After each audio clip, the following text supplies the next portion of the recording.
The Selfish Path to Romance. Download Chapter 1 for free at drkenner.com. Here is a question I received from Mary Beth. She said, "Dear Dr. Kenner, I have become friends with a coworker who is a little overweight and brings attention to this every day. Now, you know what it's like to be in an office and you've got a coworker who constantly says, 'Oh, don't I look fat?' Or they're constantly complaining about something, but there doesn't seem to be any progress with it."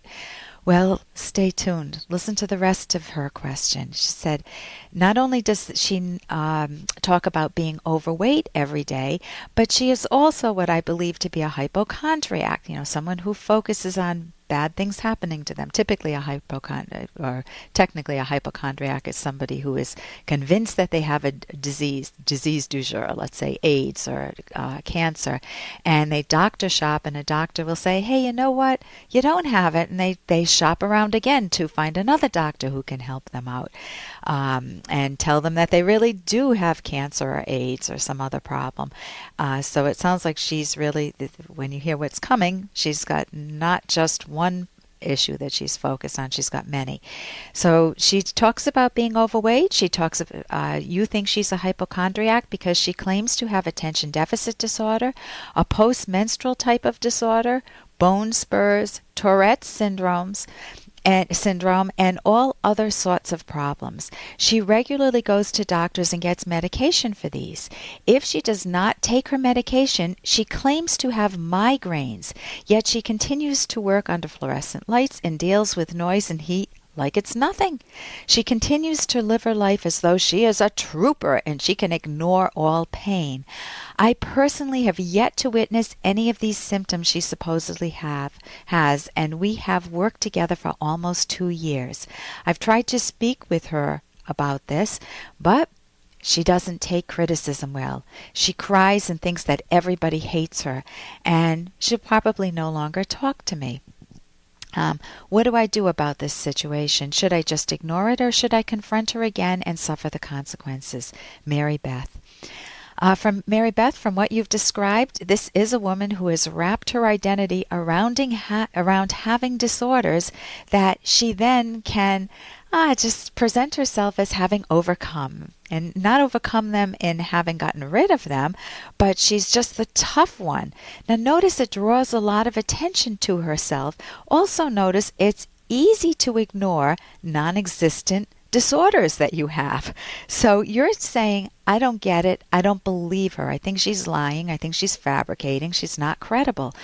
And it's not like it's the first day on the job with her. You've had 2 years to observe her. And believe me, if she had Tourette's disorder and she was not taking her medication or not seeking cognitive therapy or some other sort of therapy to help her manage her symptoms, you would notice it, because what does Tourette's syndrome involve? It involves having multiple vocal tics, or motor tics, such as the vocal tics might be grunting or kicking or shouting. The motor tics might be hitting yourself or yelling up obscenities or repeating words. Those would be vocal tics, but kicking or punching. And those are not something that you can miss. I mean, someone can have a little sneeze and you might miss it because they kind of suppress it, but these are hard to miss. So the next question is, should you confront her or not? Well, you've already tried it, and she doesn't like anyone challenging her. And that too is telling, because if somebody really had the problems... Hey, I got to interrupt this because we've got to pay some bills. 30 seconds, that's it. A very quick ad, and then Ellen will be back. Many romantic partners have complaints like, "I live in the shadow of my husband's life," or "I feel invisible to my girlfriend." These are common complaints, but you never want to betray yourself in a romantic partnership. When both partners value themselves and are lovingly honest with one another, romance flourishes. Discover the secrets to lasting love in this liberating book, The Selfish Path to Romance, by Drs. Edwin Locke and Ellen Kenner. That's The Selfish Path to Romance on Amazon or selfishromance.com.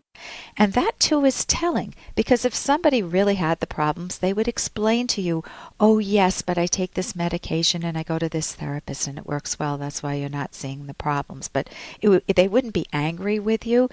But she also cries, has this real appeal to pity.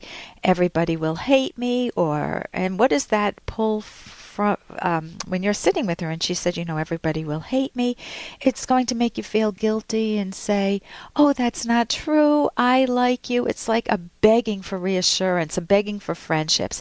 You don't want friendships to be based on feeling sorry for her or begging you. And you don't want to have to fake your own mind that she has these illnesses. And it sounds like she wants you to see her as heroic. She wants that image of herself, and she wants the people around her to collude with her in this and go along with it. Now, you are not her therapist. If you were her therapist, you would help her explore moments when this isn't working for her and notice differences, but you're not her therapist. So the big question I have for you is, are there any other coworkers in your office? Is she the only one? If she's the only one, then you have a problem. And what I would recommend there is just to say to her, listen, I've made a promise to myself. I don't want to focus on any illnesses. And she may say, well, what do you mean? You don't want to talk to me anymore? No, we can talk about lots of other things. You're planting a garden or what you're baking for dinner or some exciting project that you're working on. I don't want to talk about illnesses. So what would be a good way to remind each other if we start to get on an illness path? I know I've even recommended to people, bring in a little trash, not a trash bag, but a little plastic bag. And if you pretend to throw your talk about illnesses or negative topics into that if people get off track. Now, that may not work with her because she's very highly defended, but you can also consider taking coffee breaks with someone else if she's not the only one in the office.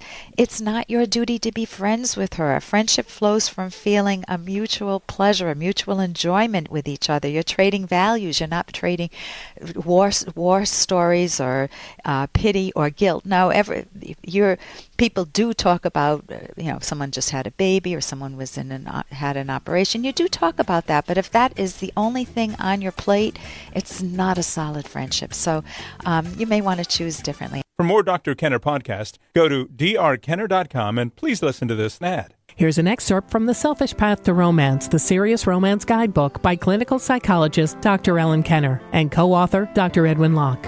To use introspection to become a better romantic partner, learn to understand your emotions.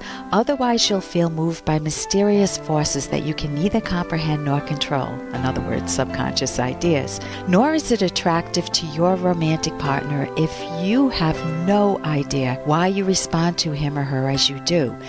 Don't expect your partner to understand you if you do not understand yourself. Demanding that your partner spend hours upon hours probing your subconscious when you have no idea what's in there creates an impossible burden. If you expect this from your partner, consider consulting a therapist to help learn about yourself. You can download Chapter 1 for free by going to drkenner.com. And you can buy The Selfish Path to Romance at amazon.com.